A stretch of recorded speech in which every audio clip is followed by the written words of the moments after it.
안녕하세요, 박작가방입니다. 어느덧 2024년 하반기에 접어들었네요. 제가 상반기 동안 본 드라마는 총 15편이고 그 중에서 베스트를 꼽아 이야기해 보겠습니다. 가장 먼저 이야기할 작품은 선저였고 티어입니다. 상반기에 눈물의 여왕과 함께 가장 화제성이 높았던 드라마였지 않을까 싶은데, 이 드라마가 덕후들의 마음을 제대로 공략한 것도 맞지만 딱 그것만이 이 작품의 성공 요인은 아니라고 생각하거든요. 이 두 주인공의 관계는 아이돌과 팬이면서 극이 조금 더 진행되면 서로가 첫사랑인 걸 알게 되죠.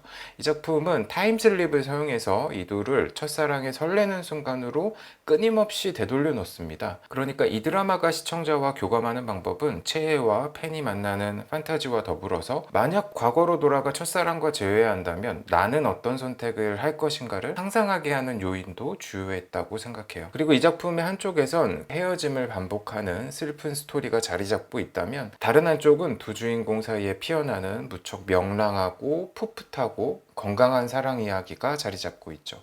그러니까 이건 우리가 청춘이라 부르는 시기에 대한 이야기이고, 그리고 이 두 배우는 이 청춘을 담기에 너무 좋은 얼굴과 연기력을 가지고 있죠. 이 작품은 이 사랑의 감정이 벅차올라 넘치려 할 때쯤 둘 중 누군가의 죽음으로 이별을 경험하게 하고, 작품 안에서 시간 이동이 가능하기 때문에 또다시 만나게 하죠. 작품 속에서 소리와 선재가 등장하는 나이가 주로 10에서 20대지만 이 드라마가 시작할 때의 소리 나이가 30대 초중반이었던 걸 보면 드라마의 타겟팅도 꽤 넓었다는 걸 짐작할 수 있죠. 주위 사람들과 이 드라마에 대해 이야기할 때 꼭 나오는 얘기가 변속 배우를 왜 강남순이나 다른 작품에선 알아보지 못했는지와, 두 번째는 이 작품이 오글거린다라는 건데, 근데 전 이 작품은 오글거려야 되는 드라마라고 생각하거든요. 이 말은 보통 감정의 과잉일 때 쓰잖아요. 이 작품에 다루는 감정을 최애를 향해 있다고 보건 아니면 연인을 향해 있다고 보건 누군가를 처음 사랑하는 순간에 대한 이야기거든요.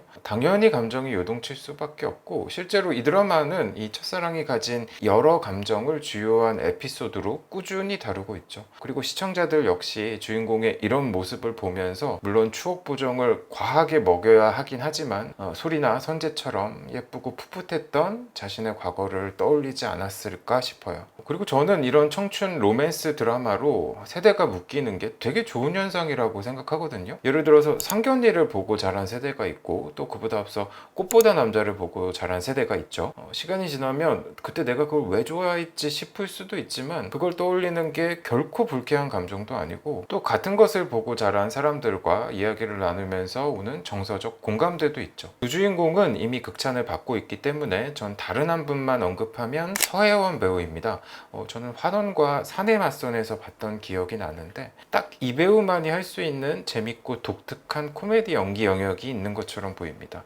매력적으로 느꼈고 앞으로 필모가 기대되는 배우 중 한 분입니다. 다음은 이제는 연상호 4단이라 불러도 될 것 같은데, 넷플릭스 시리즈 기생수 더 그레이입니다. 선사는 제가 따로 리뷰한 영상이 있으니 그걸 봐주시면 감사하겠고, 만약에 야구로 치면 연상호 감독님은 홈런 타자는 아닌 것 같아요. 하지만 출루율이 정말 좋은 타자는 맞는 것 같습니다. 이번 작품도 와 미쳤다 최고의 작품이 나왔다까진 아니지만, 그래도 여전히 본인이 가진 상상력과 스타일과 또 제작 시스템으로 시청자들을 잘 끌어당긴 작품을 만들었다고 생각합니다. 어떻게 보면 연상호 감독님이 주로 다루는 이야기와 제작 스타일이 지금 넷플릭스의 상황과 잘 맞아떨어지는 지점도 있어 보입니다. 2024년에 이 플랫폼은 더 이상 대작을 만들어서 새로운 구독자를 끌어들이기보단 적절히 임팩트를 분산해서 현재 구독자를 계속 이 플랫폼에 머물게 하는 게 더 주요한 시기처럼 보이는데, 이런 면으로 볼 때 연상호 감독님의 작품은 무척 적절하죠. 이 작품에서 기생수라는 독특한 생명체가 등장하긴 하지만, 이 감독님 작품에서 뭐 외계 생명체건 좀비건 기생수건 어떤 특이한 존재가 등장하더라도 결국 보여주고자 하는 건 인간 밑바닥에 무엇이 있는지라고 저는 생각하거든요. 그래서 이기적이고 추악한 욕망으로 똘똘 뭉 뭉친 인간도 반드시 등장하고 정반대로 타인을 위해 자신의 목숨까지 희생하는 인물도 등장하죠. 이 작품은 원작과 다르게 기생수가 머리에 산다는 설정이기 때문에 보면 몸은 가만히 서 있고 고개만 움직이는 액션씬이 많죠.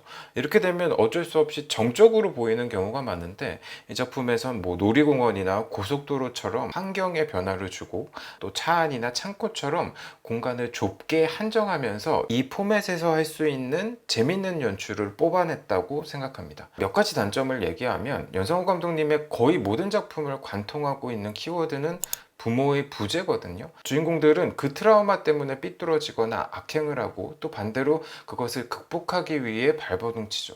근데 이게 어느 순간부터 동어 반복처럼 느껴지는 지점이 있고 심지어 이번 작품에선 본인이 시나리오를 쓴 천산과 거의 똑같은 장면까지 나옵니다.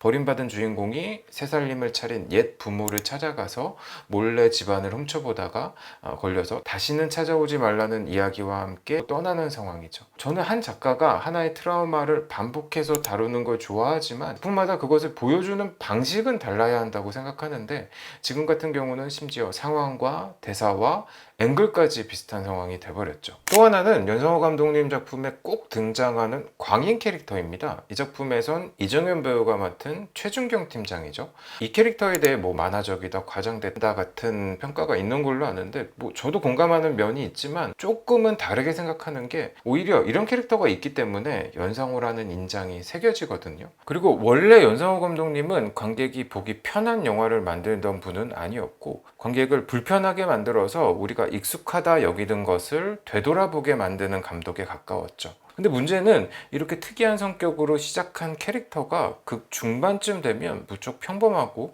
심지어 착한 사람으로 변해 있습니다.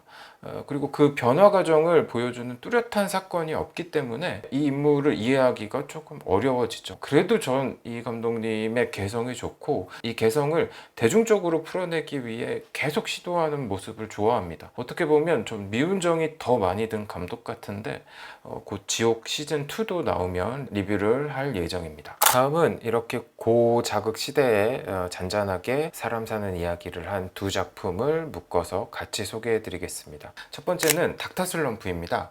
두 주인공 하늘과 정우는 어린 시절 같은 학교에서 1, 2등을 다투던 수재고 치열하게 경쟁해서 지금은 모두가 부러워할 만한 의사라는 직업을 가졌지만 진짜 다른 사건과 계기로 인해 어느 순간 이 경쟁 레이스에서 나가 떨어지게 됩니다. 이런 상황에서 자주 그렇듯 정신적인 병이 같이 찾아오고 또 정우 캐릭터 같은 경우는 대중적인 스타 의사였기 때문에 우리가 요즘 말하는 나락에 떨어지게 되죠. 사실 과거에는 상황이 나빠진 걸 표현할 때 뭐 추락이나 전락 같은 단어를 더 많이 썼던 걸로 기억하는데 요즘은 나락을 훨씬 많이 쓰죠. 제 생각엔 이 표현이 가장 세기 때문이 아닐까 싶습니다. 반대로 극락을 쓰는 것처럼 말이죠. 그리고 이 작품에도 등장하지만 누군가 나락가는 걸 보고 즐기는 사람들이 있죠. 전 이게 인간이 가진 다양한 측면 중 하나라고 생각하거든요. 독일어엔 아예 이런 감정을 정의하는 단어가 있잖아요. 하지만 반대로 인간은 타인의 슬픔을 자기 일처럼 같이 아파하고 슬픔을 나눌 줄도 아는 면이 있죠.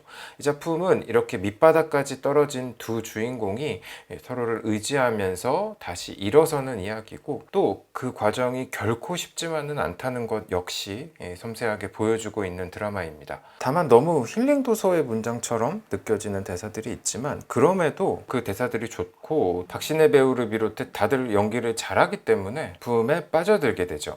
이 드라마엔 우는 장면이 정말 많이 나옵니다. 때론 코믹한 상황에서 울기도 하고 대성통곡을 하기도 하고 우는 상황에서 벚꽃이 지기도 하고 별별 우는 상황이 다 등장하거든요. 그리고 그렇게 울고 있을 때 누군가 옆에 있다는 게 얼마나 소중한 일이고 가치 있는 일인지 느낄 수 있죠.